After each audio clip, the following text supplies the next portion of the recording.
अगर ना चाहते हुए भी मन में अश्लील विचार आते हैं तो बुद्ध की ये कहानी आपके विचारों को बदल सकती है। एक बार एक चंद्रवंशी राजकुमार भरत बुद्ध के सानिध्य भिक्षु के रूप में दीक्षित हुए। बुद्ध अपने शिष्यों को उपदेश देने के साथ साथ उनको भिक्षाटन के लिए भेजते थे। जहाँ से उनको भिक्षा मिलती, भरत को महात्मा बुद्ध ने भिक्षा लेने के लिए एक श्राविका के घर पर भेजा। भरत रास्ते में चलते हुए सोच रहे थे कि ना जाने आज खाने में क्या मिलेगा। हमेशा महल में खाने के लिए अनगिनत स्वादिष्ट भोजन मिलते थे, लेकिन आज जो भी कुछ मिलेगा उसी से काम चलाना पड़ेगा। भरत ने श्राविका के घर पर जाकर भिक्षा के लिए याचना की। श्राविका ने भरत को बैठने के लिए कहा। श्राविका जब अंदर गई थी तो भरत पुनः अपने प्रिय भोजन के बारे में सोच रहे थे। जब श्राविका भोजन लेकर आई तो भरत अचंभित रह गए। भरत अपने प्रिय भोजन को देखकर खुश हो गए। भरत भिक्षा ग्रहण करने लगे।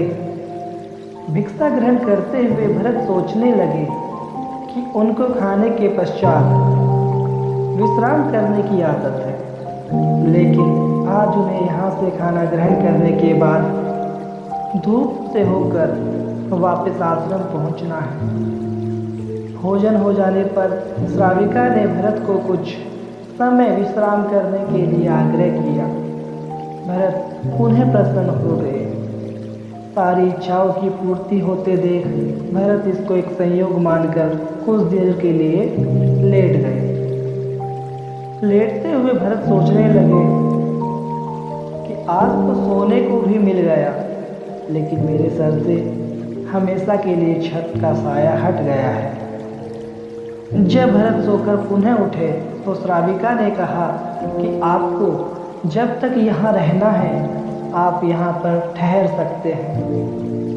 अब भरत समझ गए कि ये कोई संयोग नहीं, श्राविका जरूर मेरा मन पढ़ रही है। भरत खड़े हुए। भरत ने श्राविका से पूछा, मुझे क्षमा कीजिए, पर क्या आप मेरा मन पढ़ सकती हैं? आप यह सब कैसे कर रही हैं? श्राविका ने कहा, शुरू में मेरे लिए ये कठिन था, लेकिन मैंने खुद के विचारों पर गहन अध्ययन किया और मैंने खुद के विचारों को देखना शुरू किया। शुरू में मेरे विचारों की संख्या अनगिनत थी, पर मैंने अपना पूरा ध्यान उन विचारों पर केंद्रित किया। मैंने बिना पक्ष विपक्ष के अपने विचारों को देखना जारी रखा। धीरे धीरे मेरे विचारों की संख्या कम होती गई। मेरे सारे व्यर्थ विचार दूर होते गए। तब से मैं दूसरों के विचार पढ़ लेती हूँ। यह सब सुन भरत घबरा गए। भरत ने श्राविका से आज्ञा ली और वहाँ से निकल गए। रास्ते में चलते हुए भरत अपने विचारों का स्मरण करने लगे। भरत के मन में श्राविका के बारे में अश्लील विचार आए। श्राविका ने भरत के बारे में क्या सोचा होगा, ये सोचकर वो बहुत ही शर्मिंदगी महसूस करने लगे। अब भरत को खुद पर शर्म आ रही थी। भरत आश्रम पहुँचे। भरत ने बुद्ध से कहा कि अब से वह कभी भिक्षाटन के लिए नहीं जाएंगे। बुद्ध ने भरत को नीचे बैठाया और कहा, क्या हुआ? तुम मुझे अपनी सारी व्यवस्था विस्तार से बताओ। भरत ने विस्तार से सारी बात बताई। भरत की बातों को सुनकर बुद्ध ने कहा कि आज से 7 दिनों के लिए श्राविका के घर पर भिक्षा लेने के लिए तुम ही जाओगे, लेकिन तुमको कुछ बातों का ध्यान रखना पड़ेगा। कल तुम जाते हुए अपने चित्त को पूरे होश में रखना। तुम्हारे अंदर कौन से विचार उठ रहे हैं, उन पर ध्यान केंद्रित करना। होशपूर्ण और जागरूकता के साथ ध्यान करना कि कौन सी वासना तुम्हारे भीतर उठ रही है। इन सभी का ध्यान करते हुए जाना और फिर मुझसे विचार विमर्श करना। अगले दिन भरत बुद्ध के बताए अनुसार पूरे मार्ग में अपने होश को जागृत रखते हुए चल दिए। भिक्षु आज पूरी तरह से जगा हुआ था। जैसे जैसे श्राविका का घर नजदीक आ रहा था, भरत की घबराहट बढ़ रही थी। भरत ने अपनी घबराहट को एक तरफ करते हुए बुद्ध के विचारों पर ध्यान केंद्रित किया।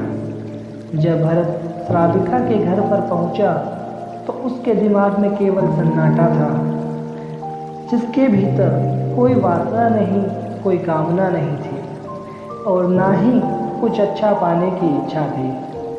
भिक्षु भरत ने भिक्षा ली, ग्रहण की और वहां से वापस निकल गए। आज भरत रास्ते में नाचते हुए आए। आज उसको जिस आनंद की अनुभूति हुई वह अद्भुत थी। आज से पहले इस आनंद को उसने कभी महसूस नहीं किया। भरत ने आश्रम जाकर बुद्ध को प्रणाम किया। तो सज्जनों, ये कहानी सुनने के बाद आप महसूस कर सकते हैं कि अपने विचारों को हम अपने आप ही काबू कर सकते हैं, ना कि कोई हमारे विचारों को काबू करने के लिए आएगा। आपको हमारी ये कहानी अच्छी लगी हो तो हमारे इस चैनल को सब्सक्राइब करें और हमारी स्पिरिचुअल जर्नी के साथ आगे बढ़ने में हमारा सहयोग करें।